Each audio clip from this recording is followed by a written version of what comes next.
Here's the problem with modern camper vans. They're expensive, fragile, and one busted sensor can leave you stranded in the middle of nowhere. What you need is a van that's been in production since 1965, with barely any changes, and it's still driving across Siberia today. That's not nostalgia, it's proof. These rugged Soviet vans are so simple and so tough that people call them apocalypse-proof. But before you buy one for a couple of $100s, you need to hear which are actually worth it.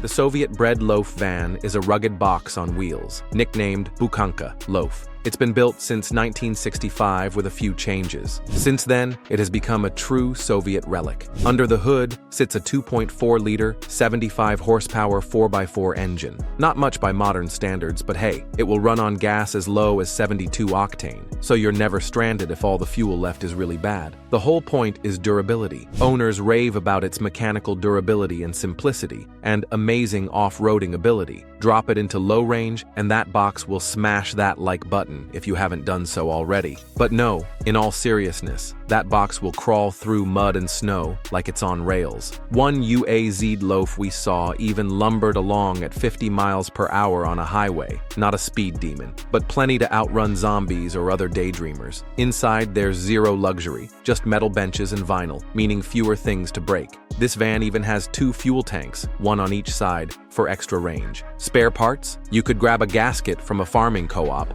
and mechanics know these like the back of their hands. In short, it's ugly and slow, but utterly bomb-proof. Better than many modern campers, it trades gadgets for brute strength. If you want a van that will outlast any apocalypse, this loaf on wheels is a no-brainer. It'll get you anywhere rugged and keep chugging.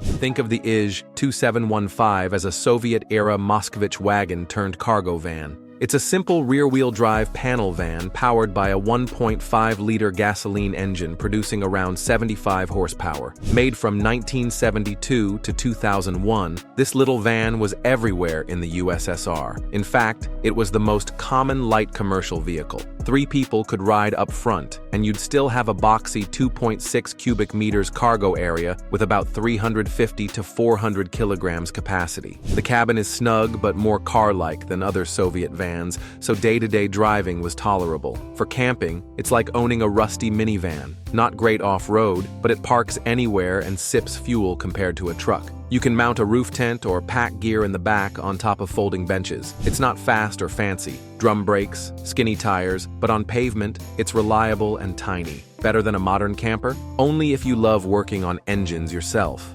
Parts were shared with ordinary Moskvich sedans, so even in rural parts, you might find what you need. In the end, the AVia-A20F is a cheap, honest old van. If you want a no-frills Soviet micro-camper to fix up, it's a reasonable choice. Just don't expect to scale mountains with it.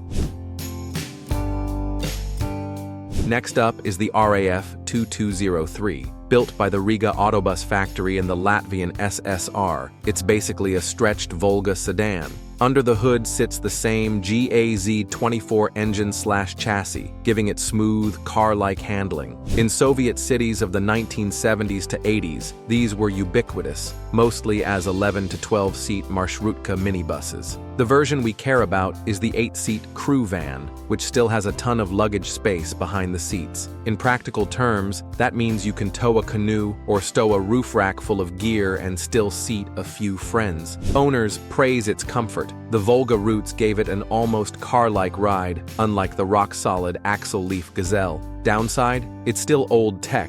Drum brakes on all wheels, a finicky column shifter, and the Volga engine gets easily overloaded with weight. But for an American vanlifer, the RAF offers old-world charm and ease. Think vintage shuttle bus. It won't do mud or mountains, but on paved roads it's roomy and reliable, and replacement parts can piggyback off common Volga Gaz stuff. In other words, the RAF-2203 makes a quirky retro camper, roomy enough for beds and gear, and comfortable for highway hauling. The Barkas B1000 was East Germany's answer to the VW bus. Built 1961 to 1991 in Chemnitz, it's a tiny forward control van, engine up front, FWD, and a sliding door on the side. Under the hood sits a 3-cylinder, 2-stroke 45 horsepower engine. painfully slow by today's standards, but it did allow a flat floor and surprisingly roomy interior for its size. About 180,000 were made, so parts do turn up in Eastern Europe, just not often in the US. Compared to Soviet vans, the Barkas is small and sedate, more like a microbus. So it's great on pavement and city streets. Front-wheel drive helped load it up easily. For camping, you get a VW bus vibe, a high roofline and square box ideal for a pop-top tent. It'll never be an off-road beast, but it's a cult classic. Think of it as a humble bread box that runs forever. Folks say they're anvil-like reliable. The Barkas feels like a small schoolie from the Cold War. Quirky, not fast, but historically cool. If you find one in working order, you could road trip in a piece of GDR history. Just don't expect any creature comforts or fast acceleration. After the Soviet collapse, Gaz built the Sobol, Russian for Sable, basically a mini Gazelle van since 1998. It's a lighter, shorter version of the Gazelle commercial van. Think a compact utility vehicle. With a wheelbase about a foot shorter, its payload is only about 900 kilograms. It was offered as a panel van or minibus with a sliding side door and about 6.9 cubic meters of cargo space. In plain English, the Sobol feels like a modern Russian van. Bigger cabin, nicer dash, and you can get it with diesel or modern gas engines. It's still body on frame, so it's tamer off-road, but on-road it drives almost like a boxy pickup. The advantages over older vans: modern brakes, airbags, ABS on newer ones, power steering, and fuel-injected engines. The downside: heavier and pricier to run than a beat-up UAZ. For campers, the Sobol gives you room for a bed kit and cupboards, and it can actually cruise on highways with less clatter than 70s vans. It's basically Gaz's attempt to make a homegrown Ford Transit.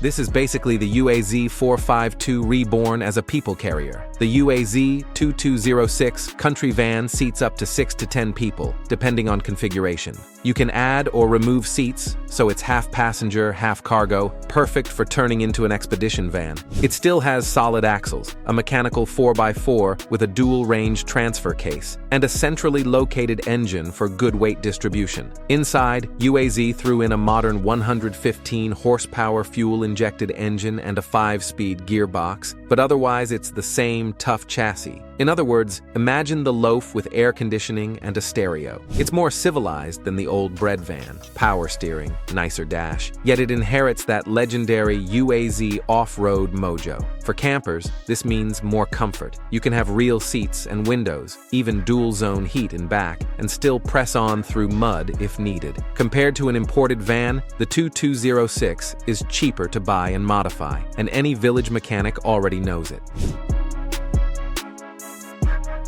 But before we continue, don't forget to subscribe to our channel if you like the video so far. If van is stretching it, the Gaz 66 is still worth a shout as a Soviet overlander. This boxy 4x4 truck was the Red Army's workhorse. It has a 2-person cab and a huge rear box that can carry 21 passengers or 2 tons of cargo. Under the bonnet is a stout 4.25-liter V8, about 120 horsepower. Don't let the horsepower fool you. The Gaz E66 was all about torque and ground clearance, plus a central tire inflation system. People have even made campers by mounting living quarters in the back or behind the cab. It's not fuel efficient or quiet. These run on petrol and sip 30+ liters per 100 kilometers. But it will haul any trailer or climb any hill a normal camper can't touch. Compared to our earlier vans, this thing is a tank by comparison, literally.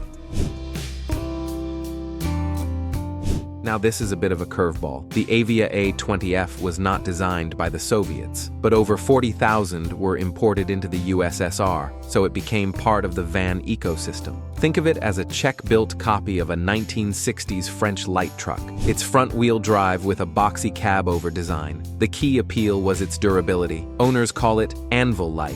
It will run and run. It can be stubborn in winter, diesels without glow plugs, and parts are rarer nowadays. But at the time, it was prized for its giant box and relatively comfortable ride. Because so many were in service, mail trucks, ambulances, etc., Russian mechanics learned to fix them. As a camper base, an Avia is sort of a diesel sprinter from the 1970s. Plenty of room, low floor, and very robust. You could throw a mattress and a kitchenette inside and have a comfy little van. It's definitely a niche pick, but it rounds out the list as a rugged ex-Warsaw packed van. For a Soviet stealth camper, its simplicity and reliability make it a sleeper choice. Thanks for watching. Here's another video camping enthusiasts loved watching.